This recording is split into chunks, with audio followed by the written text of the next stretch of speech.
기본계약법 시작하겠습니다. 잠시만요. 이거 돼 있나? 네. 문제랑 답안 나눠 확언 올렸었는데 받으셨죠? 네, 문제랑 원래는 좀 미리 한번 풀어보시고 오면은 더 좋긴 한데요. 우선은 시작하기 전에 답안 76번에서요. 한번 여기 앞에 있어요. 네. 여기 있습니다.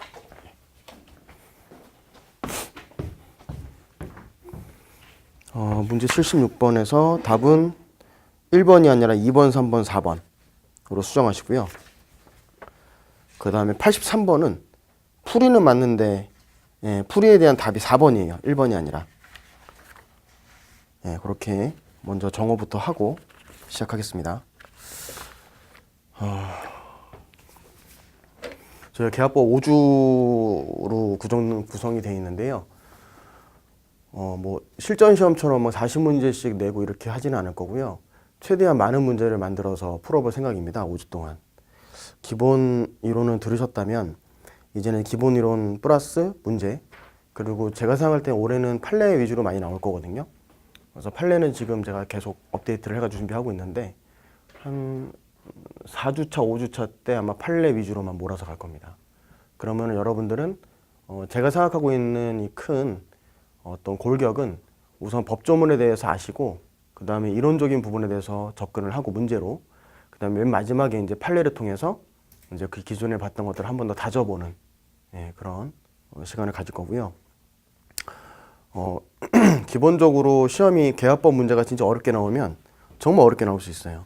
어렵게 나올 수 있고 과락의 원인이 되죠. 원인이 되기 때문에 판례 위주로 나와버린다면 여러분들이 시험을 칠 때 시간도 굉장히 부족할 수 있습니다. 지문 하나를 판례로 내버리니까요. 그러면은 판례 4개가 문제 하나가 되는 거예요. 그렇게 내버리면은 정말 시간이 많이 부족하거든요. 그래서 여러분들 준비하실 때 좀 판례 같은 거 꼼꼼히 보시고, 그 다음에 제가 오늘 1회차 문제 준비한 거는 굉장히 기본적인 것들이에요. 첫 주에는. 그러니까 문제가 대충 이런 식으로 나오거든요. 법이 나올 것이고, 법에서는 뭐 주체가 나올 수 있겠죠. 아주 기초적인 문제긴 하지만 해지할 수 있냐, 뭐 취소할 수 있냐, 해지할 수 있냐, 무효냐 아니냐. 그 다음에 계약자하고 피보험자가 의무를 부담하냐, 계약자, 피보험자, 수익자가 의무를 부담하냐, 기간은 1월이냐 3월이냐, 이런 기본적인 걸 물어보는 문제들이 나올 수 있고, 그래서 법규에 대한 내용을 좀 아셔야 되고, 그러니까 법규에 따른 해석론이니까 이론을 좀 아셔야 됩니다. 이론을 알아야 되고, 그 다음에 약관 나와요. 약관 나오고, 그 다음 판례 나옵니다. 근데 법규에 대한 부분은 솔직히 기초적인 부분이지만 이거를 안 보고 넘어가기는 너무 아깝잖아요. 단순히 그냥 한두 단어만 알면은 충분히 풀 수 있는 문제들이고 점수를 딸 수 있는 부분이기 때문에 이번 주에는 법규와 관련돼 가지고 보험계약법 전체를 훑었습니다. 그래서 한 98번까지인가 있을 거예요, 문제가. 한 90몇 번까지 있는데 제가 법규를 다 훑었어요. 법규를 다 훑었고, 그다음에 기본적으로 해상보험에서 뭐 위부라든가 이런 부분들 있죠. 이제 뭐 기본적으로 나올 수 있는 부분들, 그러니까 스텝 1이라고 생각하시면 될 것 같아요. 그래서 이번 주에는 법규 위주로 갈 겁니다. 그 다음에 이제 다음 주부터는 이론과 약관이 좀 나오기 시작할 것이고요. 그 다음에 3주차까지 이렇게 가다가 4주차, 5주차에는 판례하고 이론, 약관이 짬뽕돼 가지고 문제가 나갈 겁니다. 그럼 그렇게 좀 준비를 해주시면 될 것 같고, 만약에 공부할 시간이 좀 넉넉하셔가지고 그 외에도 좀 부족한 부분을 공부하고 싶다 하시는 분들은 보통 판례가 나올 때는요, 대법원 뭐 사건 검색이라든가 사이트 들어가시면 법조문 검색하면 그에 관련된 사례들이 뜹니다. 그걸 보고 공부하셔도 되고, 아니면 저 기본 교재에 있는 거는 전부 기출 문제들 엮어놓은 거거든요. 기출 문제 쭉 보셔도 될 것이고 그렇습니다. 그래서 어떤 분들이 막 판례는 뭐 공부 안 하면은 큰일 나나요 물어보시는데, 제가 너무 뭐 계속 어렵게 나올 것이다, 어렵게 나올 것이다 해서 좀 부담을 들어 조정하지만 기본적으로 기출 문제만 다 풀어보시고 모의 시험반에 있는 것만 하셔도 제가 볼 때는 반타작 이상은, 진짜 어렵게 나와도 반타작 이상 한다고 봐요. 그래서 보통 계약법이 어렵게 나오면 다행히도 다른 과목이 좀 쉽게 나옵니다. 기가 막힌 밸런스가 있어요. 그래서 너무 뭐 걱정 안 하셔도 될 것 같고 여러분들은 1차는 어차피 진행하는 절차, 진행하는 문이고 중요한 건 2차잖아요. 그래서 1차는 계약법 그냥 나눠드리는 자료만 충실하게 좀 봐주셨으면 좋겠다라는 게 바람이고 바로 들어가겠습니다. 자, 문제입니다. 자, 1번 문제 보시면 쭉 보시면 이제 가로메꾸기죠. 대부분 가로메꾸기랑 기간 이런 것들 아주 기초적인 거 나와 있습니다. 그리고 나와 있는 문제들의 형태는요. 기출문제에 나와 있는 형태들을 좀 엮은 겁니다. 그래서 보통 기간 같은 경우에도 그냥 단순히 기간을 맞추는 게 아니라 1, 2, 3, 4번 기간 중에서 가장 긴 기간인 것은, 가장 짧은 기간인 것은, 기간이 다른 것은 이런 식으로 엮어서 나오는 형태들이 있기 때문에 그런 문제들을 좀 엮어봤습니다. 자, 1번 문제 보시면 자, 보험계약자가 계약 체계로 최초 보험료를 지급하지 아니한 경우에는 다른 약정이 없는 한 땡땡이 경과하면 계약이 해제된 것으로 보고 보험자의 보험료 반환 의무는 땡땡이 시효로 소멸한다. 가 나의 순서대로 맞는 기간은 라고 되어 있습니다. 답은 몇 번이죠? 해제는 보험료의 지급과 지체는 상법 650조에 있습니다. 그래서 제가 그 보험계약법 나눠드렸는데 공부하시면서 이렇게 또 이때 한번 법조문을 한번 보는 거죠. 그래서 650조를 펼쳐보시고 같이 보면서 비교를 좀 해보시면 이 시간에 좀 도움이 더 되실 겁니다. 650조 보시면 보험료의 지급과 지체의 효과에 대해서 내용이 나와 있을 겁니다. 그리고 거기 1항에 보시면 보험계약자는 계약 체계로 지체 없이 보험료의 전부터 이때 지체 없이 가로쳐 두시고요. 이 지체 없이를 맞추는 것도 나왔었습니다. 지체 없이 보험계약자는 계약 체계로 뭐 1월, 10일, 3월 지체 없이 이렇게 나와가지고 지체 없이 보험료의 전부 또는 제1의 보험료를 지급하여야 하며 보험계약자가 이를 지급하지 아니하는 경우에는 다른 약정이 없는 한 2월이 경과하면 그 계약은 해제된 것으로 본다라고 되어 있죠. 이때 해제는 뭐죠? 계속보험료 부지급은 해지, 최초보험료 부지급은 해제죠. 그러면은 이때 2월은 최초보험료를 안 냈을 경우에 이때 해제할 수 있다는 것이기 때문에 여러분들이 일단 해제 나왔다. 그러면 2월 이렇게 보시면 될 것 같아요. 이렇게 보시면 되고 그다음 계속보험료에 대해서는요. 계속보험료는 얼마의 기간 동안 안 내면 보험자는 계약을 해지할 수 있죠? 계약법에 따르면 1월 막 헷갈리시죠? 그리고 기간 없어요. 상당한 기간이에요. 상당한 기간. 상당한 기간 내라도 있는데 그런 것도 가로에서 나왔었어요. 상당한 기간. 그래서 1월, 30일, 뭐 자주 나오는 단어 있잖아요. 10일, 30일, 1월 자주 나오잖아요. 그러면 계속보험료? 1월 아니었나? 이렇게 헷갈리시는 경우가 있어요. 그래서 제가 처음에 계약법 할 때 처음에 말씀드렸었는데 제일 좋은 거는요. 638조부터 682조까지 암기하는 게 제일 좋아요. 기본적으로. 어쨌든 이 목적은 궁극적 목적은 암기거든요. 암기가 제일 좋고 만약에 좀 늦은 것 같다. 저는 이미 늦었어요 라고 생각된다면 그냥 가로메꾸기에서 기간이라도 좀 눈여겨보시고 주체 눈여겨보고 상당한 기간 내에 지체 없이 이런 것들 단어들 좀 눈여겨봐야 되고 또 여러분들이 또 보셔야 된다면 또는 보험계약자와 피보험자 보험계약자 또는 피보험자 이런 문구 장난 있죠. 이런 거 잘 보셔야 돼요. 그런 것도 잘 나와요. 그래서 그런 부분도 눈여겨보셔라. 자, 일단 해제 나왔습니다. 보험계약법에서는 우리 다행히도 해제는 2월 요거 하나밖에 없어요. 그래서 2월 내에 해제된 것으로 보고 이때 보고에 밑줄 그어두시고 해제 추정 아닙니다. 해제된 것으로 본다라는 것은 해제로 간주한다는 뜻이죠. 그래서 그런 단어들도 법학에서는 이 법률학에서는 문제가 잘 나옵니다.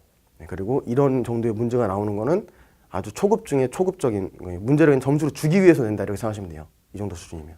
그래서 보험자의 보험료 반환 의무는 땡땡이 시효로 소멸한다. 이거 소멸시효 물어보고 있죠.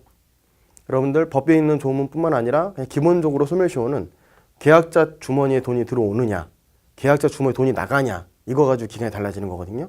그러면은 상법에서는 기본적으로 어찌 됐든 간에 계약자를 보호한다는 취지에서 만든 거잖아요. 그러면 돈이 들어오는 거는 3년, 2년 중에서 기간이 더 길겠죠. 더 오랜 기간 받아 먹을 수 있겠죠. 그러면은 해석을 해봤을 때 보험자의 보험료 반환 의무입니다. 그럼 보험자가 보험료를 반환해주면 계약자 주머니로 돈이 들어오는 거죠. 들어오면 2년이나 3년 중에서 3년이 되는 거죠. 그렇게 된 겁니다. 그래서 보험자의 보험금 지급 의무는 보험자의 보험금 지급 의무도 보험금 지급하면 나한테 돈이 들어오는 거니까 3년이 되는 거죠. 그죠? 근데 보험 계약자의 보험료 반환 의무는요. 보험 계약자 보험료 지급 의무. 그거는 2년이겠죠. 내 주머니에서 돈이 나가니까 2년이 되는 겁니다. 그래서 그런 식으로 하셔야 되고 권리와 의무를 적어놓고 3년, 2년 묶어서 외우러 가시면 끝도 없어요. 그냥 해석해가지고 나한테 돈 들어오는 거, 돈 나가는 거 따지셔가지고 2년과 3년. 원래는 1년과 2년이었는데 2015년 상법 개정되면서 바뀌었습니다. 그래서 그것도 하셔야 되고, 기출문제 영희는 고칠 건 다 고쳐놨는데 어떤 분들은 옛날 기출문제 풀어보시면서 이제 물어보시는 경우 간혹 있더라고요. 그래서 개정된 상법 기준으로 보셔야 됩니다. 자, 그 다음에 다음은 상법상 보험계약과 관련된 소멸시효를 예시한 것이다. 옳은 것만을 모아놓은 것은, 자, 보험금 지급 의무입니다. 보험자가 보험금을 누구한테 지급하죠? 정확히 말하면 이제 우리는 이제 정확하게 얘기를 해야 되니까 피보험자 또는 보험수익자에게 지급하는 거죠. 그러면은 계약자 측에게 지급되는 거죠. 지급되는 거니까 당연히 기간은 3년 길어지는 거죠. 긴 기간. 보험료 반환 의무라고 되어 있습니다. 보험료 반환 의무는 보험자가 보험료를 반환해 주는 거죠. 계약자는 보험료를 납입해 주는 것이고, 그러면 보험료를 누구에게 반환하죠? 보험료는 계약자에게 반환하죠.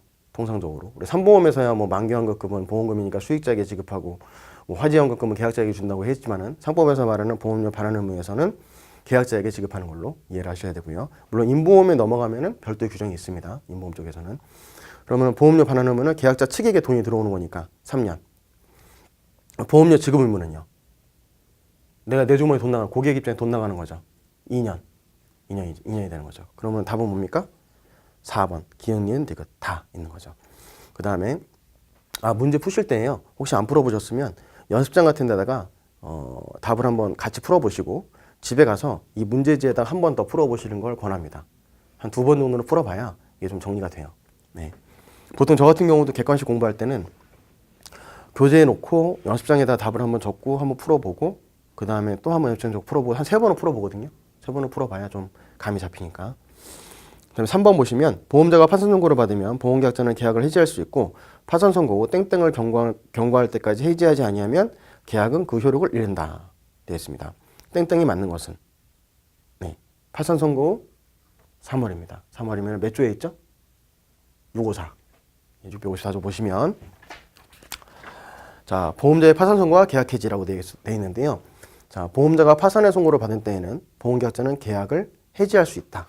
이때 여러분들이 또 보셔야 될 거는 보험계약자는 계약을 해지할 수 있다는 거. 피보험자는 보험수익자가 아니죠. 그리고 제1항의 규정에 의하여 해지하지 아니한 보험계약은 파산 선고 후 3월을 경과한 때에는 그 효력을 잃는다. 여러분들이 이때 눈여겨보셔야 될 거는 해지라는 키워드, 3월이라는 키워드, 효력을 잃는다라는 키워드를 보셔야 되겠죠. 아시겠죠? 그래서 3월을 경과한 때는 그 효력을 잃는다. 그런 답은 3번이 되는 것이고, 그다음 4번 보시면 다음 중 그 괄호 속의 기간이 다른 하나는, 그래서 보험자는 보험금액 지급에 관하여 약정 기간이 없는 경우에는 보험사고 발생을 통지를 받은 후 지체 없이 지급할 보험금액을 정하고, 그 정해진 날부터 10일 내에 보험금액을 지급해야 된다. 그래서 10일이 답이 되겠죠. 이건 몇 조에 있습니까? 658조에 있습니다. 658조 같이 보시면, 보험자는 보험금액의 지급에 관하여 약정기간이 있는 경우에는 그 기간 내에, 약정기간이 없는 경우에는 제657조 1항의 통지를 받은 후 지체 없이 지급할 보험금액을 정하고, 그 정해진 날부터 10일 내에 피보험자 또는 보험수익자에게 보험금을 지급해야 된다. 그래서 10일, 그다음 피보험자 또는 보험수익자라고 되어 있죠. 우리가 지금 보고 있는 638조부터 664조까지는 손해보험과 인보험에 공통적으로 적용되는 규정입니다. 그래서 이 경우에 피보험자나 보험수익자라고 하면, 이 조항은 인보험에 대해서 직접적으로 규정을 하고 있는 거구나, 이렇게 파악을 하셔야 되는 것이고, 그다음에 10일 내에 해야 되는 거구나. 그다음에 무엇보다 중요한 게 10일만 보시면 여러분들은 나중에 헷갈리시는 게, 그 통지를 받은 후 지체 없이, 통지를 받은 후 10일 내에 지급해야 된다, 이런 맞는 걸로 생각할 수도 있어요. 통지를 받은 후 10일 내에 보험금을 지급할 보험금액을 정해야 된다, 이것도 아니에요. 지체 없이 지급할 보험금액을 정하고 그 정해진 날부터 10일 내에 지급해야 된다. 인보험은 약관에 별도 규정이 있죠. 다른 약정이 있으니까 그에 따르는 것이고, 손해보험은요, 특히 책임보험 같은 경우에도, 책임보험 같은 경우는 지체 없이 지급한 보험금액을 정하고 10일 내에 지급한다고 되어 있어요. 그러다 보니까 뭐가 문제냐면, 보험금을 지급하는 시기에 있어서 한 달이 걸리든 2달이 걸리든 3달이 걸리든 보험금 결정하는데 우리는 지체 없었다 그러면 땡이거든요. 그게 또 문제가 되긴 하죠. 근데 어쨌든 지체 없이 정하고 정해진 날로부터 10일 내에 지급해야 된다 라는 것입니다. 자, 그러면 1번의 답은 10일이 되는 것이고, 그 다음에 만약 약정기간이 있는 경우에는 그 기간 내에 라고 되어 있잖아요. 658조 잠깐 보시면, 그럼 약정기간이 만약에 15일이라고 되어 있다, 정하고 15일 내에 지급하겠다, 이렇게 되는 약관의 규정은 유효합니까 무효합니까? 가계보험에서 그래도 유효합니다. 여러분들이 이제 보험계약자 등의 불이익 변경 금지 원칙에서 2번 정도 기출됐던 게 뭐냐면 가계보험에 있어서는 상법보다 약관 내용을 불유익하게 정격할 수 없지만 다른 약정이 있으면 그에 따른다라는 단서가 있는 법조항들은 보험계약자 등의 불이익 변경 금지 원칙이 적용되지 않습니다. 왜냐하면 보험계약법은 기본적으로 여러분들이 663조를 우선적으로 생각할 게 아니고 보험계약법은 사적자치입니다. 사적자치인데 계약자 측을 보호해주기 위해서 663조를 준 거거든요. 그럼에도 불구하고 다른 약정이 있으면 또는 다른 약정이 없으면 이런 것들은 다른 약정이 있을 경우에 그걸 인정해주겠다는 겁니다. 그게 약관의 효력을 인정하는 의사설과도 일맥상통하는 부분이 있죠. 그래서 제가 암기를 처음에 기본 강의 때 말씀드렸던 게 다른 약정이 있으면 다른 약정이 없으면 어떤 거는 그런 규정이 없고 이게 정리가 솔직히 이거 외우느니 차라리 통으로 외우는 게 좀 편하거든요, 사실. 그리고 이 663조 관련돼 가지고 물어보는 663조에 비춰서 유효한 것은 무효한 것은 이렇게 한 두 번 정도 나왔었기 때문에 봐두시는 게 좋겠다. 그럼 이제부터 외울 수 있습니까? 예, 충분히 외울 수 있습니다. 다 외우라는 게 아니고 638조부터 682조까지만 외우시면 돼요. 네. 그 범위까지가 보통 계약법 시험에서 최소 50% 이상의 비중을 차지하기 때문입니다. 예. 손해보험의 총칙까지가. 예. 그 다음에 그거 하고 시간이 만약에 조금 남았다. 다 볼 시간이 없다. 그럼 우선순위로 제가 추천해드리는 게 손해보험 총칙까지 무조건 보셔야 되고 그 다음 강론 중에서는요. 인보험 있죠? 인보험 보셔야 됩니다. 인보험. 보증보험에서 한 문제 무조건 나옵니다. 보증보험. 그 다음에 손해보험 측에서 범위가 좀 많잖아요. 중요한 게 책임보험이랑 해상보험은 무조건 나오죠. 문제가. 그래서 정말 볼 시간 없다. 손해보험 강론 다 못 보겠다 그러면은 책임보험이랑 해상보험 무조건 보셔야 돼요. 그 다음으로 중요한 게 자동차. 이런 순입니다. 그래서 해상보험이랑 책임보험, 인보험은 반드시 보자. 이렇게. 저도 시험 볼 때 그 시간이 좀 없어가지고 그렇게 했었어요. 그래서 예. 그때가 벌써 2005년 1차 시험 볼 때였지만은 그렇게 했었어요. 자, 그 다음에, 저희 4번, 1번 봤죠? 그 다음에 2번 보시면, 보험계약의 당사자는 보험증권의 교부가 있는 날로부터 땡땡을 내리지 않는 기간 내에 하나여 그 증권 내용의 정부에 관한 이의를 할 수 있음을 약정할 수 있다. 1월이죠. 몇 조에 있죠? 641조. 예, 641조에 있고, 내용 잠깐 보시면은요. 자, 보험계약의 당사자는 보험증권의 교부가 있는 날로부터 일정 기간 내에 하나여 그 증권 내용에 관한 정부에 관한 이의를 할 수 있음을 약정할 수 있다. 이 기간은 1월을 내리지 못한다. 라고 되어 있습니다. 만약에 이 기간을 갖다 1월로 내렸다면요. 가계보험에서 무효죠. 얘는 당사자 간의 다른 약정이 있고 없고에 대한 언급이 없죠. 얘는 무조건 1월을 내리지 못하는 겁니다.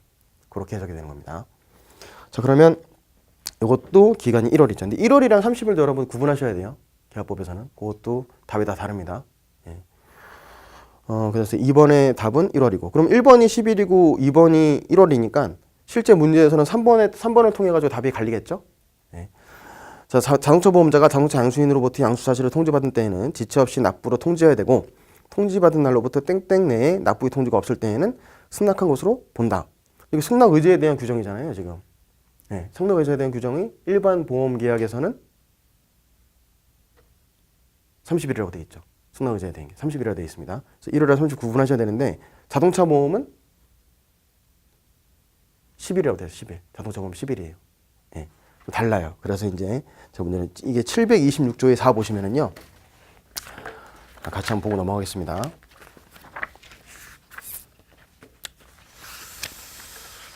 음, 726조의 4. 자동차의 양도 규정입니다. 피보험자가 보험기간 중에 자동차를 양도한 때에는 양수인은 자, 보험자의 승낙을 얻은 경우에 하나요. 요거 밑줄 그어두시고 보험자의 승낙을 거둔 경우에 하나요. 우리 보통 679조 보험목적 양도에서는 양도된 때에는 양수인은 보험계약서의 권리 의무를 승계한 것으로 추정한다고 되어 있었죠. 네, 그죠? 그리고 679조는 손해보험에 있어서 총칙이죠. 손해보험의 총칙이죠. 그럼 손해보험은 화재보험, 운송보험, 해상보험, 책임보험, 자동차보험, 보증보험 있잖아요. 그러면은 그 조항만으로 봤을 때에는 자동차보험 약관 그 법 규정에서 별다른 규정이 없다면 자동차 양도되면 승계된 것으로 추정할 수 있어야 되겠죠. 근데 자동차 별도로 있죠, 얘는 여기에 따르겠다는 거죠. 자, 그럼 이때는 여러분들이 승낙입니다. 승낙. 보험자의 동의 아닙니다. 승낙을 얻은 경우에 하나요. 보험계약으로 생긴 권리 의무를 승계한다라고 되어 있습니다. 그러면 동의를 얻어야지만이 양도가 되는 경우가 있어요. 선박보험, 해상보험의 선박보험. 예. 선박을 양도하거나 선급을 변경하거나 선박의 관리자가 변경될 때는 보험자의 승낙 동의입니다. 이거 헷갈리시면 안 돼요. 승낙이나 동의나 같은 말 아닙니까? 예, 뭐 비슷하게 볼 수도 있겠죠. 근데 법에서는 엄연히 다릅니다. 그래서 문구를 그대로 보셔야 됩니다. 자, 보험기로 생긴 권리 의무를 승계한다라고 되어 있죠. 이 항에 보시면 보험자가 양수인으로부터 양수 사실을 통지받은 때에는 지체 없이 납부로 통지해야 되고 통지받은 날부터 10일 내에 납부 통지가 없을 때에는 승낙한 것으로 본다라고 되어 있습니다. 그래서 양수 사실을 통지받았을 때에는 통지 없이 지체 없이 납부로 통지해 줘야 되는데 지체 없이. 자동차 보험은 일반 보험 계약과는 좀 다르죠. 위험물이 막 도로로 돌아다니고 있는 거잖아요. 보험이 없게 되면은 피해자가 큰 피해를 볼 수 있겠죠. 그래서 이렇게 양도 사실이 있을 때에는 통지받은 날로부터 10일 내에 납부 통지가 없을 때에는 승낙한 것으로 본다라고 되어 있습니다. 자, 그래서 3번의 답은 며칠이죠? 10일. 10일이 되는 거죠. 답은 일단 2번인데 4번까지 보겠습니다. 책임보험의 피보험자가 제3자에 대하여 변제로 인하여 채무가 확정된 때에는 지체 없이 보험자에게 그 통지를 발송해야 되고, 이때 여러분들이 눈여겨보셔야 될 게 채무가 확정됐을 때입니다. 채무가 확정됐을 때 지체 없이 보험자에게 그 통지를 발송해야 되는 것이지, 그 제3자로부터 청구가 들어왔을 때 그 사실을 지체 없이 통지해야 된다는 규정이 아닙니다. 채무가 확정됐을 때는 지체 없이 보험자에게 그 통지를 발송해야 됩니다. 보험자는 특별한 기간에 약정이 없으면 통지를 받은 날로부터 땡땡일 내에 보험 금액을 지급해야 된다. 10일이라고 되어 있는 10일입니다. 그래서 변제로 인해서 채무가 확정됐을 때, 그래서 뭐 제3자가 그 피보험자가 예를 들어서 뭐 가게를 운영하고 있는데 이용하던 이용객이 그 바닥에 깔려 있는 물길을 갖다가 미끄러져 다쳤다. 그럼 피해자가 가게 소유자인 나한테 청구를 했겠죠. 청구를 해가지고 그 채무에 대해서 그 채무가 확정이 됐을 때에는 내가 가입한 보험회사에다가 피보험자인 내가 그 사실을 통지해줘야 되는 거죠. 통지해줘야 되는 것이고, 특별한 기간 약정이 없으면 통지를 받은 날로부터 10일 내에, 그럼 만약에 약관에서 통지받은 날로부터 15일 내에 보험금액을 지급하겠다. 유효합니까? 무효합니까? 유효하죠. 다른 약정이 없으면이니까. 다른 약정이 있으면 그에 따르겠다는 거죠. 예. 그래서 이거는 723조에 있는 내용입니다. 그 723조 가서 좀 보시면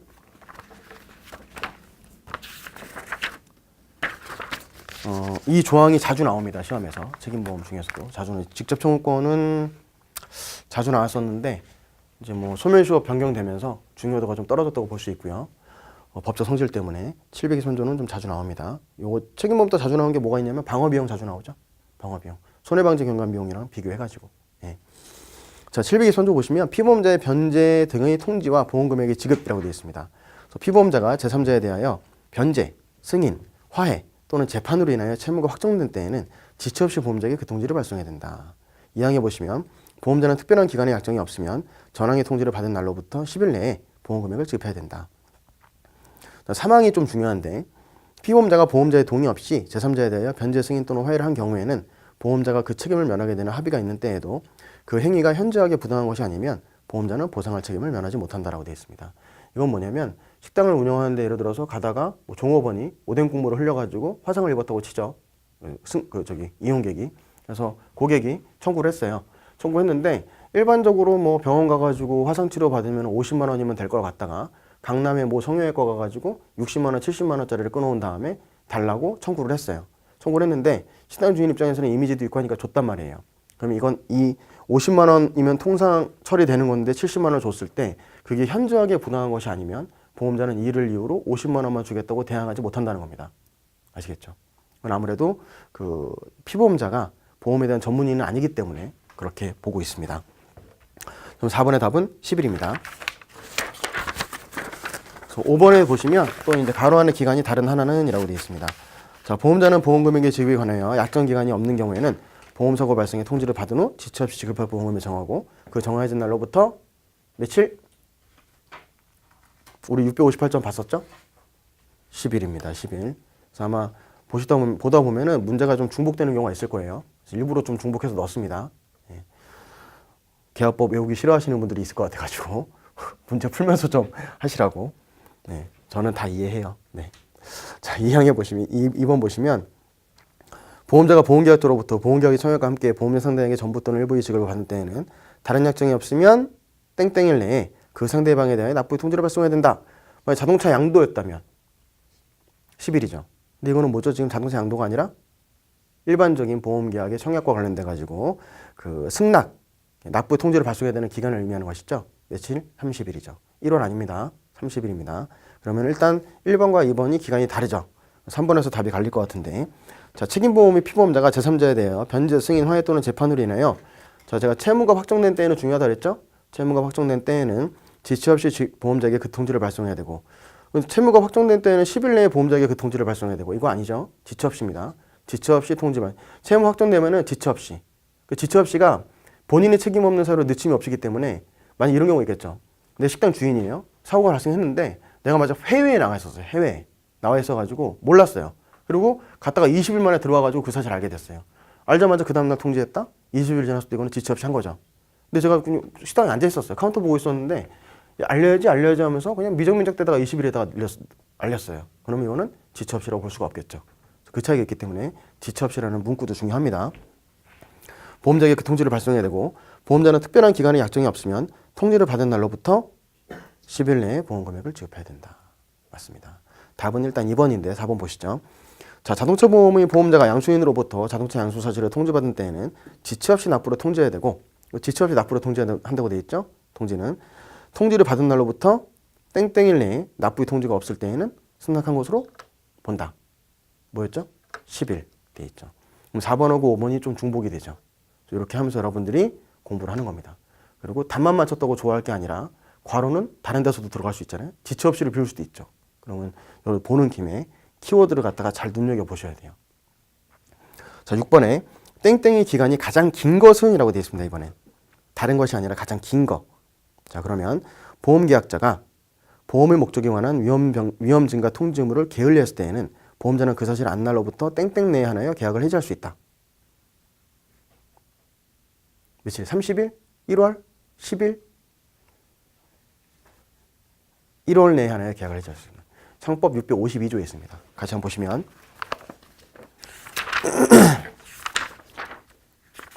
제가 드린 거 매주 갖고 오시면서 필요한 거 있으면 체크해 두세요. 법조문에다가. 또 갖고 다니면서 계속 보는 거예요. 이렇게. 652조 보시면 위험병의 증가의 통지와 계약 해지라고 되어 있습니다. 그래서 보험기간 중에 보험계약서 또는 피보험자가 사고 발생의 위험이 현저하게 변경 또는 증가된 사실 안 때에는 지체 없이 보험자에게 통지해야 된다. 지체 없이 통지해야 된다. 통지는 지체 없이.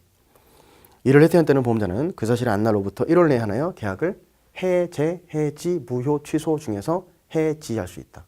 해지. 해제는 최초 보험료 미납 시에만. 아시겠죠? 나머지 대부분 나올 리도 없지만은 혹시 나왔다 모르겠다. 웬만하면 해지. 아시겠죠? 약관교부 설명 의무는 취소. 예, 그렇게 되는 겁니다. 그래서 1월 내에 하나여 계약을 해지할 수 있다라고 되어 있죠. 그래서 만약에 이제 2항에 보시면 위험 변경 증가의 통지를 받은 때에는 1월 내에 보험료의 증액을 청구하거나 계약을 해지할 수 있다고 되어 있잖아요. 그러면 통지 의무를 이행했을 때에는 보험료의 증액을 청구하거나 계약을 해지할 수 있다고 되어 있죠. 항법에서 위반했을 때에는 1월 내에 계약을 해지할 수 있다고 되어 있고 보험료의 증액을 청구할 수 있는 규정이 없습니다. 없습니다. 이거 눈여겨보셔야 돼요. 근데 약관에서는 사실상 그렇진 않아요. 약관에서는 그냥 보험료율에 따라서 인과관계 있으면 삭감해서 지급하고 있는데 인보험에서는 근데 계약법에서는 이렇게 규정하고 있어요. 그러면은 보험계약법에 따르면 위험변경 증가 통지 의무를 위반했을 때에는 보험자는 그 사실 안 날로부터 1월 내에 보험료의 증액을 청구하거나 계약을 해지할 수 있다.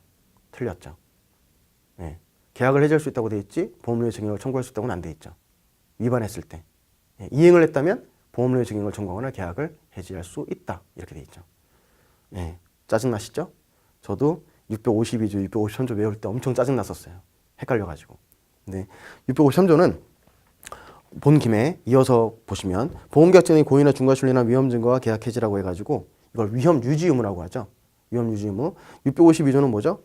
뭐 계약법에 잘 나오는 문제니까 652조는 객관적으로 위험이 변경 증가됐을 때, 즉 보험계약자나 피보험자의 그 사정에 의하지 않고 주변 사정이 변해가지고 객관적인 위험도가 변경됐을 때, 예를 들어서 내가 건물을 갖고 있는데 옆에 LPG 충전소가 들어온다든가 그러면은 나는 잘못이 없는데 옆에 주변 환경으로 해서 내 위험도가 올라간 거죠. 이거는 객관적인 위험 변경 증가 사실이 있었던 것이고, 보시면 652조에서 위험 알려야 되는 주체는 누구라고 돼 있죠? 보험계약자와 피보험자가 아니라 보험계약자 또는 피보험자라고 되어 있죠. 이런 것들도 눈여겨보셔야 됩니다. 둘 중에 하나만 이행하면 되는 겁니다. 두 명 중에 한 명만. 그러면 보험계약자 또는 피보험자가 그 사실 안 때는 지체 없이 보험자에게 통지해야 된다. 둘 다 몰랐다면 통지 의무를 이행하지 않아도 의무 위반에 걸리지 않는다. 라는 겁니다. 그리고 그럼 일단 652조는 객관적인 위험 변경 증가 통지와 계약 해지가 되는 것이고 653조는 보험 기간 중에 보험계약자, 피보험자 또는 보험수익자라고 되어 있죠. 그럼 얘는 딱 보셔도 보험수익자 들어갔으니까 아 얘가 임보험에 적용되는 거겠구나 라는 게 여러분들이 알 수 있을 것이고 근데 이런 건 있어요. 판례 같은 거 나올 때요. 임보험에서 그 직업 변경 주면서 652조와 653조를 같이 언급하는 경우가 있어요. 그거 왜 그러냐면 판례를 보면은요. 임보험 쪽 판례를 보면 직업 변경이 있었을 때 652조와 653조를 같이 묶어서 판단하는 판례가 많이 있어요.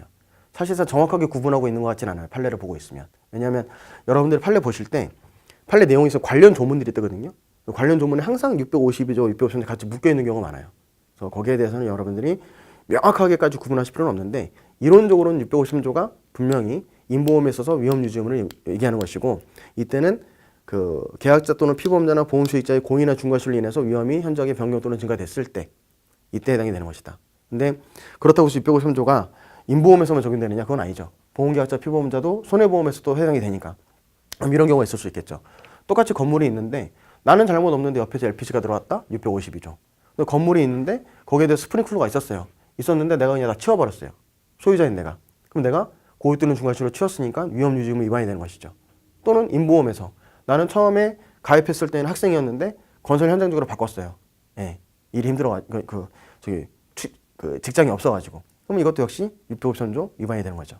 그래서 그런 식으로 여러분들이 판단하셔야 되고 자 보험기간 중에 보험계약자, 피보험자 또는 보험수익자니까 아 653조는 보험수익자가 포함되는구나. 그리고 보험계약자와 피보험자, 보험수익자 엔드가 아니라 보험계약자, 피보험자 또는 보험수익자. 그러면 컴마가 앞에 있잖아요. 컴마가 있을 때는 뭐다? 뒤에 있는 문구를 동일하게 해석한다. 보험계약자 또는 피보험자 또는 보험수익자 이렇게 해석됩니다. 아시겠죠? 고의 또는 중과실로 인하여 이때 여러분들이 헷갈리시면 안 되는 게 고의, 과실 이렇게 나올 수도 있어요. 고의 또는 중과실이 아니라 고의 또는 과실 이렇게 나올 수도 있어요. 예. 나오나 싶죠? 나옵니다. 이렇게. 그래서 중과실과 과실 법적으로 달라요. 범위가 달라져요. 구분하셔야 돼요. 중과실은 뭐다? 정말 누가 봐도 저 개념 없는 놈이라고 손가락 할 수 있을 정도. 오픈카 같은 거 타고 굴다리 지나가면서 머리 들이밀고 막 소리 지른다. 우리 옆에서 보면서 뭐라고 생각 들죠? 저런 개념 없는 또라이. 그래서 이건 뭐다? 중과실이죠. 과실은 통상적으로 우리가 그럴 수 있을 만한 거. 내려오다 삐끗했어. 그럴 수 있죠. 그 정도 수준을 얘기하는 겁니다. 그러면은 중과실을 면책을 하는 거, 과실을 면책을 하는 거 범위가 완전히 달라지게 되는 거죠. 그래서 저기 구분하셔야 되고 우리 고지의무에서 보험계약자 또는 피보험자의 고지의무는 주관적 요건으로 고의 또는 중과실이죠.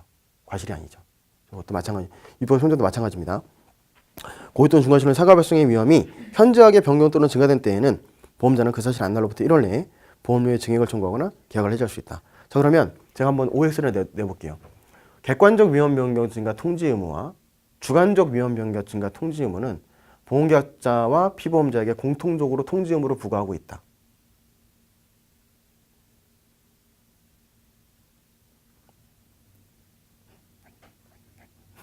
아니 틀렸어요. 그러니까 뭐냐면 조문 한번 자세히 보세요. 652조는 통지라고 돼 있죠. 653조 보세요. 통지라는 문구가 있습니까? 통지라는 문구 없어요. 그냥 보험자는 그 사실 안 날로부터 1월 내에 보험료 증액을 청구하거나 계약을 해지할 수 있다고 돼 있어요. 이게 계약법상 시험 나왔었어요 한번.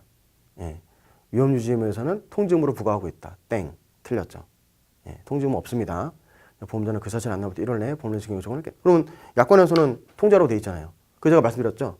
652조에 있는 내용을 유추 적용하는 것 같다는 생각이 드는 거예요. 판례를 보고 있으면. 왜냐면은 여기도 보면은 당사자 간에 뭐 다른 약정이 뭐 그런 문구가 없거든요. 그래서 임보험에 있어서는 그냥 묶어서 좀 생각을 하셔도 무방하다라는 것이고 다만 계약법상이라고 문구가 들어가면은 통지 의무는 없다. 없습니다. 그래서 그거 헷갈리시면 안 돼요. 자 그렇게 해가지고 저희가 지금 아까 통지 의무 하고 있었죠? 몇 번 하고 있었지? 6번에 1번 하고 있었죠. 그 다음에 자 보험자가 보험계약자로부터 보험계약 청약과 함께 보험료 선택의 전부 또는 일부 받은 때는 다른 약정이 없으면 땡땡일 30일이 되는 것이고, 보험자는 보험금액이 지불하는 약정 기간이 있는 경우에는 보험사고 발생의 통지를 받은 후 지체 없이 지급할 보험금액을 정하고 그 정한 날부터 며칠 내에 10일 내에 피보험자 또는 보험수익자에게 보험금액을 지급해야 된다. 보험계약자는 계약 체계로 지체 없이 보험료 전부 또는 제1의 보험료를 지급해야 하며 보험계약자가 이를 지급하지 아니하는 경우에는 다른 약정이 없는 한 계약 성립 후 땡땡이 경과하면 그 계약은 해제된 것으로 본다. 최초 보험료잖아요. 해제 나왔으면 최초 보험료. 최초 보험료면 2월. 그렇죠? 만약 여기서 보험약관 교부 설명 의무 위반이 나왔다면 성립한 날로부터 3월 내에 계약을 취소할 수 있잖아요. 그럼 그때 걔가 제일 긴 기간이 되는 거죠. 예. 아시겠죠? 그러면 답에서 여기서 6번의 답은 4번. 2월이니까 기간이 제일 깁니다. 7번. 다음 중 추정하는 경우가 아닌 것은 이것도 이런 것도 되게 잘 나와요. 추정 간주. 예, 잘 나와요. 특히 1번 같은 경우에는 예, 또 잘 나와요. 1번 같은 경우도. 잘 보시면 선박의 존부가 2월간 분명하지 아니한 때에는 선박의 행방이 불명한 것으로 하고 이 경우에는 전손으로 간주한다, 추정한다? 확률 50%입니다. 그죠? 711조 보시면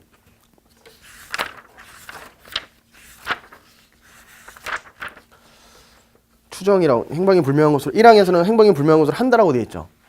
한다? 뭐 본다 이런 거 아니야. 근데 2항 보시면 전손을 추정한다고 되어 있어요. 전 추정한다. 그럼 이게 우리 추정전손이라는 해상보험에서 추정전손하면 여러분 떠오르셔야 될 게 뭐가 있죠? 위부가 떠오르죠. 근데 그럼 전손 추정돼 있잖아요. 뭔가 전손을 추정하니까 위부의 요건이 될 것 같다는 착각들을 많이 하시거든요. 위부의 요건이 안 됩니다. 요거 헷갈리시면 안 돼요. 요거 위부의 요건이 안 되고 그러면 하나 더 나아가서 우리 잔존물 대위 있죠. 681조. 잔존물 대위에서는 그 보험의 목적이 전부가 멸실한 경우에 보험금액의 전부를 지급한 보험자는 그 목적에 대한 보험계약자 피보험자의 권리를 취득하잖아요. 그러면 이때 보험의 목적이 전부가 멸실했을 때에는 눈앞에 있는 게 박살나는 것도 전부가 멸실한 거지만은 수리비가 더 많이 나오는 것도 하는 거죠. 그러면은 그 추정전손, 그러니까 전손으로 추정할 수 있는 경우도 전손으로 포함된다고 보잖아요. 그러면 선박의 존부가 2월과 분명하지 않아요. 행방이 불명했어요. 잔존물 대위 요건이 될까요? 요건이 됩니다. 그것도 잘 나와요. 맞잖아요. 전손 추정이니까. 그러니까 보험의 목적이 전부가 멸실한 걸 볼 수 있는 거죠. 그래서 이 경우에 위부는 안 되지만은 피보험자는 잔존물 대위 규정에 따라서 보험금액의 전부를 청구할 수는 있습니다. 그럼 이때 보험자가 보험금을 지급한 때에는 취득하는 권리는 보험금액 한도 내에서만 취득하게 되는 거죠. 근데 위부는요. 적하에 대한 위부가 있었다. 나중에 물건 팔아먹었을 때 지급한 보험금보다 많았다 하더라도 보험자는 그 전부를 취득하죠. 예외가 딱 하나 있죠. 일부 보험의 경우에는 보험금액의 보험가액의 비율에 따라서만 취득하게 됩니다. 위부는. 그게 잘 나와요. 네, 아시겠죠? 그럼 잔존물 대위에서 일부 보험은요. 금액의 가액에 대한 비율에 따라 취득하면 똑같아요. 그러면 권리가 한해 그 목적물에 대한 권리가 공존하게 되죠. 비율적으로 공존하게 돼요. 그래서 공부하실 때 요거 이 경우에 오케이. 근데 이 경우 일부 보험은 어떻게 되지? 이런 것도 되게 잘 나오거든요. 그런 것도 좀 같이 엮어서 보셔야 됩니다. 뭐 뒤에 좀 나와 있어요. 준비했어요. 뒤에도 있으니까 뭐. 자, 이번 해상보험에서 희망이익보험의 보험가액을 정하지 아니한 때에는 보험금액을 보험가액으로 정한 것으로 추정한다라고 되어 있습니다. 추정한다. 답을 미리 말씀을 드려버렸네. 이거 잘 나옵니다. 이것도. 희망이익보험 뭐였죠? 도착으로 인해서 얻을 이익. 그러니까 이거 핸드폰을 갖다 10억치를 발송했는데 도착하면 15억 받기로 했다. 그럼 5억이 희망이익이 되는 거죠. 그걸 담보하는 게 희망이익보험입니다. 희망이익보험이고 이때는 근데 만약 보험가액이 정하지 않았다. 이때는 보험 금액을 보험가액으로 정한 것으로 추정하다. 추정. 반증이 있으면 뒤집히는 거죠. 그래서 추정한다는 것이고 3번 당사간의 보험가액이 정한 때에는 그 가액은 사고 발생 시 가액으로 정한 것으로 땡땡한다. 기평가 보험이죠. 670조 있습니다. 670조 있고 자 당사간의 보험가액을 정한 때는 기평가 보험이니까 기평가 보험 헷갈리시면 그냥 그거 생각하시면 돼요. 자동차 보험에서 그 자기 차량 손해 계약 체결할 때 어떻게 하죠? 내 차가 3천만 원짜리면은 보험계약 1년 단위 체결하면서 차량가에 3천만 원 정해놨죠. 그럼 한 6개월 있다가 사고 났다. 그럼 뭐 주는 거죠? 다 파손됐으면은 가액이 3천만 원 다 주는 거죠. 근데 만약에 뭐 BMW를 갖고 있었는데 불나는 거 이슈가 나는 바람에 가액이 형편없이 떨어져 버렸다. 1,500만 원이 됐다. 근데 다 파손됐다. 3천만 원 약정을 다 줘버리면 현저하게 차이가 나는 거죠. 이때는 어떻게 주죠? 사고 발생 당시에 가액을 주는 거죠. 왜? 도덕적 위험 때문에. 그렇게 되는 겁니다. 이 손해보험과 관련돼서는 그냥 왜 이렇게 했지? 도덕적 위험하고 결부시켜 생각하시면 조금 더 이해가 빠르다. 예. 자, 그러면 정한 것으로 추정한다. 현저하게 초과할 때에는 사고 발생 시가액을 보험계약으로 한다. 기평가 보험도. 그 다음에 보험자가 보험계약의 청약과 함께 보험료 상당액의 전부 또는 일부의 지급을 받은 경우 일정한 기간에 납부의 통지를 게을리한 때는 승낙한 것으로 본다, 간주한다라고 되어 있죠. 이건 638조의 2입니다. 그래서 뭐 조항 옆에다가 번호 옆에다가 조항 적어두시고 공부하면서 또 같이 보셔도 될 거예요. 그다음에 다음 중 아래에 해당하는 경우 가로에 들어갈 기간은이라고 되어 있는데, 자, 선박 미확정의 적하 예정보험에서 보험계약자나 피보험자가 하물이 선적된 사실을 알면서도 보험자에게 통지를 했다는 때에는 보험자는 그 사실을 안 날로부터 땡땡 내에 계약을 해지할 수 있다. 선박 미확정의 적하 예정보험. 그러니까 적하보험에서 물건을 보내야 되는데 아직 선박이 확정되지 않은 거죠. 그럼 만약에 선박이 확정됐다. 그럼 그때는 보험자는 보험계약자나 피보험자는 지체 없이 화물에 선적되는 거 알았어요. 그럼 지체 없이 알려주고, 보험자는요. 일을 했을 때는 사실 알았을 때는 그 사실 안 날로부터 1월 내에 그 계약을 해지할 수 있어요. 해지. 예. 이때 뭐 선박의 명칭이라든가 국적과 화물의 종류, 수량과 가액의 등을 통지를 발송해야 된다고 되어 있어요. 발송. 예. 그리고 그러면 선박 미확정의 적하 예정 보험에서 선박이 확정돼가지고 화물이 선적됐으면 알았어요. 알았으면 당연히 보험계약자나 피보험자는 보험자에게 알려줘야 되죠. 알려줘야 되는데 알려줘야 되는 내용이 선박의 명칭이 뭔지, 국적과 화물의 종류는 뭔지 이런 것들을 알려줘야 되잖아요. 그럼 알려준 내용이 보험자에게 의사표시가 도달해야지 효력이 발생하느냐? 그게 아니라 이거는 발송주의입니다. 발송했을 때 효력이 발생한다. 다만 보험자가 그 통지 못 받았는데 이러면은 발송했다는 사실에 대한 입증은 보험계약자 또는 피보험자 측에서 부담해야 되는 거죠. 그렇게 되는 겁니다. 그래서 도달주의와 발송주의도 여러분들이 보면서 눈여겨보셔야 돼요. 아시겠죠? 그래서 1월이 답이고, 자, 보험계약의 당사자는 보험증권의 교부가 있는 날로부터 일정한 기간 내에 한하여 그 증권 내용의 정보에 관한 이해할 수 있음을 약정할 수 있다. 이 기간은 1월을 내리지 못한다.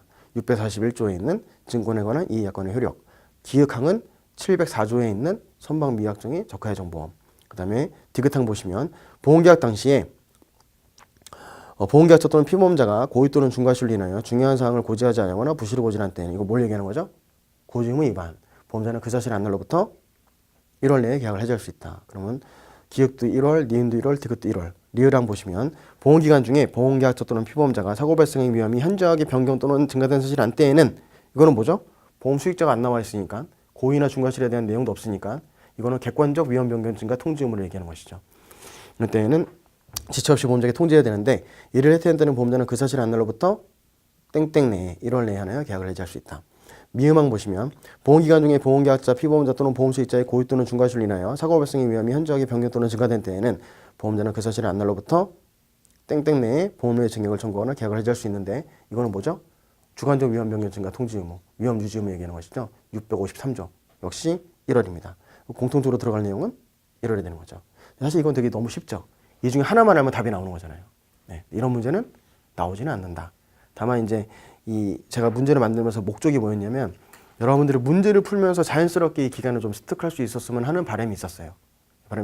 그렇다고 해서 제가 알기를 원하는 걸 전부 가로를 비워버리니까 이게 정리가 안 되더라고요. 다 가로를 쳐야 되잖아요. 지체 없이 가로 쳐야 되고 상당한도 가로 쳐야 되고. 그럼 막 풀면서도 여러분 더 혼선이 올 것 같아가지고 그냥 하나씩만 지웠는데, 마음은 그래요. 한 5개씩 지워놓고 막 물어보고 싶은 마음이 있었어요. 자, 9번. 아래 들어갈 기간으로 맞게 짝지어진 것은, 기획항 보시면 보험자가 보험약관의 교부 설명 의무를 위반한 경우 보험계약자는 보험계약이 성립한 날부터 땡땡 내에 계약을 취소할 수 있다. 보험약관 교부 설명 의무 위반은 638조의 3행이 있습니다. 638조의 3. 그리고 3월 내에 계약을 취소할 수 있습니다. 3월 내에. 자, 보험자가 파산을 선고를 받을 때에는 보험계약자는 계약을 해지할 수 있고, 해지하지 아니한 보험계약은 파산 선고 후 땡땡을 경고한 때에는 이른다고 되어 있죠. 파산은 654조. 그죠? 역시 3월입니다. 그럼 답은 1번. 3월에 되는 것이고, 다음 중 기간이 10일에 해당하는 조항을 모두 고르시오라고 되어 있습니다. 자, 기획항 보시면 보험자는 보험금액의 지급에 관하여 약정기간이 있는 경우에는 그 기간 내에, 약정기간이 없는 경우에는 사고 발생의 통지를 받은 후 사고 발생 통지 의무를 이행한 다음에 지체 없이 지급할 보험 금액을 정하고 그 정해진 날부터 땡땡 내에 피보험자 또는 보험 수익자에게 보험 금액을 지급해야 된다. 며칠이죠? 10일입니다. 658조. 여러 번 했죠? 근데 만약에 여기서 땡땡 내에 보험계약자 또는 피보험자에게 보험 금액을 지급해야 된다. 틀렸죠? 피보험자 또는 보험 수익자입니다. 그런 것들도 눈여겨보셔야 돼요. 니은, 책임보험의 경우 보험자는 특별한 기간의 약정이 없으면 피보험자로부터 재판 등으로 채무가 확정된 사실을 통지받은 날로부터 며칠 내에? 10일 내에 지급해야 됩니다. 그러니까 채무가 확정된 거를 통지받은 날로부터 10일 내에 한다. 요거 잊어버리시면 안 되고요. 뭐 변제나 화해도 마찬가지입니다. 변제나 화해도 마찬가지고요. 그다음 자동차 보험의 경우 보험자가 양수인으로부터 양수 사실을 통지받은 때에는 지체 없이 납부를 통지해야 되고 통지받은 날로부터 땡땡 내에 납부 통지가 없을 때에는 승낙한 것으로 본다 추정한다?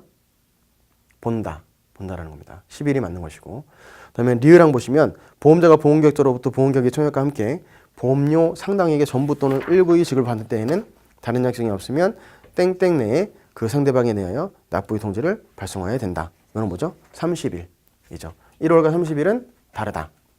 아시겠죠? 여러분 답은 기역, 니은, 디귿 3번이 됩니다. 자, 11번 보시면 다음 중 그 기간이 2월에 해당하는 것은 우리 2월 벌써 하나 했잖아요. 네. 하나 했죠. 근데 해제 보험계약법에서 해제될 수 있는 게 뭐가 있더랬죠? 해제. 최초 보험료. 그거 2월이죠. 또 뭐 있었죠? 2월짜리가 해제는 없고 이제 2월에 하나 더 있었잖아요. 선박이 존부가 불명했을 때 행방불명 2월 아시겠죠? 그러면 2월에 해당하는 것은 기역 2월에 해당되고 니은도 2월에 해당됩니다. 그 니은은 711조에 있는 선박의 행방불명 조항 아까 말씀드렸죠? 보시면 되고 디귿항은 보험자가 파산을 선고를 받은 후 해지하지 않는 보험계약은 파산 선고 후 3월입니다. 3월. 경고한 때는 그 효력을 낸다. 그래서 답은 기역과 니은이다. 12번 보험료 지급 지체 효과에 대한 설명 중 틀린 것은? 이라고 되어 있습니다. 자, 보험계약자는 계약 초기로 상당한 기간 내에 보험료 전부 또는 제1의 보험료를 지급하여야 되며 맞습니까? A? 지체 없이죠. 그러니까 제가 말씀드렸죠. 상당한 기간과 지체 없이 또 달라요. 보셔야 돼요. 지체 없이 보험료 전부 또는 제1의 보험료를 지급해야 되며 이를 지급하지 않는 경우에는 다른 약정이 없으면 계약 성립 후 해제에 나왔으니까 2월이 맞는 거죠. 2월에 근거하면 해제된 것으로 본다. 틀린 것으로 묶인 것으로 있는데 일단 B하고 C는 맞죠? B하고 C는 맞죠? 그럼 B, C 들어간 걸 일단 제껴야 되겠죠. 답에서 제껴야 되는 것이고 계속보험료가 약정한 시기에 지급되지 아니한 때에는 보험자는 땡땡 1월, 2월 계속보험료니까 그렇죠. 예, 그래서 상당한 기간 내에죠. 틀려줘서 감사해요. 틀리길 바랬었는데 이런 게 헷갈리는 거예요. 네. 그러니까 최초 보험료는 무조건 2월입니다. 최초 보험료 해제 2월인데 계속 보험료는 해지고 상당한 기간 내입니다. 상당한 기간 내. 그 제가 아까 한번 말씀드렸죠. 650조 보면서 이양 말씀드렸잖아요. 상당한 기간 내에 보험계약자 최초. 근데 그 상당한 기간을 약관에서 별도로 정하고 있죠. 보험 3보험은 보험 기간이 1년 이상, 1년 미만해 가지고 14일 이상, 7일 이상 이렇게 돼 있잖아요. 그래서 최고하고 그 기간 내에 지급하지 않으면 그 계약은 해지죠. 계속보험료 해지입니다. 최초보험료만 해제입니다. 최초보험료만 해제. 그러면 답은 뭐죠? 틀린 것으로 묶은 거니까 A 틀렸고 D 틀렸고 E 틀렸고 답은 4번이죠. 보험계약자가 보험료 지급을 게을리한 경우의 효과에 대한 설명으로 올바른 것은 몇 개인가? 그래서 판례는 해지 예고 후 납입 최고 약관의 효력을 인정하지 않는다. 맞았습니까? 틀렸습니까? 요거까지만 좀 하고 오실게요. 자, 계속보험료는요.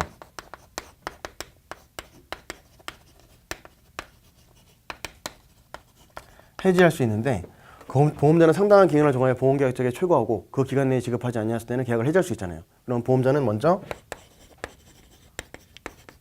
요건이 뭐죠? 의무가 첫 번째 최고 해야 되죠? 최고에 언제까지 내? 안 내면 해지할 거야? 상당한 기간을 정해 최고하고 그 기간 내에 지급되지 않을 때는 계약을 해지해야 되죠. 해지는 의사표시가 필요합니까? 안 합니까? 필요하죠. 의사표시를 해야 되죠. 해지할 거야 라고 알려줘야 되잖아요. 형사권이잖아요. 도달했을 때, 그러니까 그 의사표시가 도달했을 때 효력이 발생하는 게 원칙이죠. 그러면 두 가지를 해줘야 돼요. 최고 의무, 해지 의무가 있다고 이해하시면 될 것 같아요. 법에서는. 근데 야권에서 뭐였죠? 문제가 됐던 게 인보험 쪽에서 자주 나오는 문제인데 야권에서는 옛날 야권에서는 보험료 계속보험료 미납하면은 미납한 달의 다음 달 말일에 계약이 해지는 것으로 봅니다. 이렇게 돼 있었어요. 약관에서는 보험자의 최고 의무도 없었고 해지를 다시 해준다는 얘기도 없었어요. 그냥 자동으로 안 내면 다음 달 말 지나면 해지 이렇게 돼 있었어요. 그러다 보니까 약관 내용이랑 충돌이 됐죠. 이건 당사자 간의 약정에 따른다 안 따른다 문구가 없는 거죠. 663조가 적용돼야 되는 거죠. 적용되다 보니까 이때 어떻게 됐습니까? 법원에서 결론적으로 약관에 있는 내용은 이거보다 불이익하잖아. 봐, 법에서는 친절하게 안 내면은 당신 안 내고 있으니까 언제까지 내주세요라고 알려줘야 되고, 그때가 또 안 내면은 이래저래서 안 냈으니까 계약 해지하겠습니다. 해지 또 해줘야 된다. 두 개 돼 있는데 약관에서는 그런 거 하나도 없이 안 내면 다음 달 말이 지나면 해지. 이거는 계약자에게 불리하다. 그럼 무효다. 이렇게 판시를 했죠. 했는데 문제가 됐던 게 뭐죠? 그러면은 최고도 해줘야 되고 해지도 해줘야 되는 게 법에 있는 규정인데, 그러다 보니까 보험자가 약관을 또 바꿨어요. 어떻게 바꿨냐면 언제까지 보험료를 안 냈을 경우에는 보험료를 안 내, 최고하고 그 최고 기간 내에 안 내면은 그 다음 날부터 계약이 해지됩니다. 그럼 뭡니까? 최고 의무는 인정했어요. 언제까 알리겠다. 근데 알릴 때 최고장에다가 언제까지 안 내시면은 다음 날에 계약을 해지하겠습니다. 라고 해가지고 해지에 대한 통지는 별도로 안 했죠. 이걸 갖다가 해지 예고부 최고로 하죠. 해지 예고부 최고 할 때. 그럼 해지 예고부 최고 약관이 지금 현재 쓰는 약관 해지 예고부 최고 약관이거든요. 그러면 또 따진 거예요. 야, 해지도 통지해주게 돼 있는데 해지 통지 안 했잖아. 그래도 약관이 법보다 불리한 거 아니냐? 라고 이제 물어봤죠. 또 대법원까지 갔어요. 갔더니 대법원에서 이거는 상법에 비추어서 불이익하다고 볼 수 없다. 이렇게 판시했죠. 그럼 뭐다? 해지 예고부 최고 약관은 해지에 대한 통지를 별도로 하지 않는 약관이지만은 그럼에도 불구하고 상법보다 계약자 측에게 불이익하게 하다고 볼 수가 없다. 근데 만약에 해상보험업자가 계약 체결하면서 이 계속보험료 부지급에 대해서 안 내면 다음 달 말이 지나면 자동 해지. 약관 정함이 이거는 유효하죠. 663조니까. 근데 만약에 해상보험인데 아주 영세한 어선원, 그냥 통통배 한 척 갖고 있는 사람이에요. 계약 체결, 어선원 공제 체결하면서 그렇게 규정했어요. 그건 무효죠. 왜냐하면 그 사람 해상보험이라 할지라도 그 사람은 영세한 업자이기 때문에 어떤 기업체처럼 이렇게 취지상 봤을 때 보험자와 동등한 입장에서 보는 걸 볼 수가 없다. 그게 판례 내용이 있었죠. 예. 그 내용입니다. 그러면 해지예고부 납입 최고 약관의 효력을 인정한다. 맞는 것이고, 그러면은 얘는 틀렸고요. 최초 보험료는 계약 성립일, 계속 보험료는 지급 기일에 지급 청구권의 소멸시효가 계산된다. 맞는 내용이고, 왜냐하면 최초 보험료는 계약이 성립했을 때 지체 없이 보험료를 지급해야 되잖아요. 지체 없이 보험료 전부 또는 제일의 보험료를 지급해야 되죠. 청약과 함께. 그래서 성립이 되고 그 계속 보험료는 지급 기일에 지급 청구권의 소멸시효가 계산된다. 그때마다 맞는 것이고, 특정한 타인을 위한 보험의 경우 보험자는 그 타인에게도 상당한 기간을 정하여 보험료의 지급을 최고한 후가 아니면 그 계약을 해제 또는 해지하지 못한다. 타인을 위한 보험계약이니까 특정한 타인을 위한 보험의 경우 어떤 경우를 얘기하죠? 돈을 내는 사람과 보험금을 받는 사람이 다른 경우로 갖다가 타인을 위한이라고 하죠. 그죠? 왜냐면 집사람이 내 이름으로 보험 가입해주면서 집사람이 자기가 보험료를 내면서 나를 담보시켰어요. 보험금도 집사람이 받기로 했어요. 그리고 저한테 와서 이렇게 얘기하는 거죠. 자기야, 나 자기를 위해, 자기가 죽으면은 내가 보험금 받을 수 있도록 자기를 위해서 내가 보험계약 체결했다? 그럼 저는 어떻게 해야 되죠? 쌍욕을 해야 되죠. 미쳤냐고. 왜냐면 돈을 이전에 받는데 내가 죽으면 그거잖아요. 그래서 타인을 위한을 판단하는 기준은 뭐다? 돈 내는 사람과 돈 받는 사람이 다를 때. 아시겠죠? 그거 잘 판단하셔야 됩니다. 타인의 보험은요, 담보되는 사람과 돈 내는 사람이 다를 때. 담보되는 사람과. 그러면 집사람이 저 담보해가지고 쥐가 돈 받게 하면은 뭐죠? 타인의 생명보험이죠. 근데 이건 타인을 위한 보험계약은 아니죠? 지를 위한 거죠. 돈 낸 사람. 자기를 위한 보험계약 이렇게 되는 거죠. 그래서 특정한 타인을 위한 보험의 경우 보험자는 그 타인에게도 상당한 기간을 정하여 보험료의 지급을 최고하는 거 아니면 그 보험계약을 해제 또는 해지하지 못한다고 되어 있습니다. 맞는 내용이거든요. 이거는 법에 있는 내용인데, 여러분들 보셔야 될 게 보험계약을 해제라고 되어 있어요. 그러면 이거는 뭐다? 최초 보험료에 대해서도 적용된다는 거죠. 최초 보험료도 안 냈을 경우에는, 특정한 타인을 위한 보험계약을 체결했을 경우에는 그 타인에게도 최초 보험료 내라고 최고 해줘야 되는 거구나. 이걸 이제 여러분들이 예상할 수가 있는 거죠. 네. 그다음에 라번 보시면 계속보험료가 일정한 시기에 지급되지 아니한 때에는 보험자는 상당한 기간을 정하여 보험계약적에 최고하고 그 기간 내에 지급되지 않은 때에는 보험계약을 해지할 수 있다. 그래서 내가 아까 방금 말씀드렸던 법에 따르면은 계속보험료를 안 냈을 경우에는 보험계약자에게 최고, 그 기간 내에 지급되지 아니한 때에는 보험계약을 해지, 최고와 해지 말씀드렸죠. 그럼 답은 3개, 3번이 되겠습니다. 조금 늦어지고 있는데요. 한 3시니까 3시 5분부터 할게요. 바로.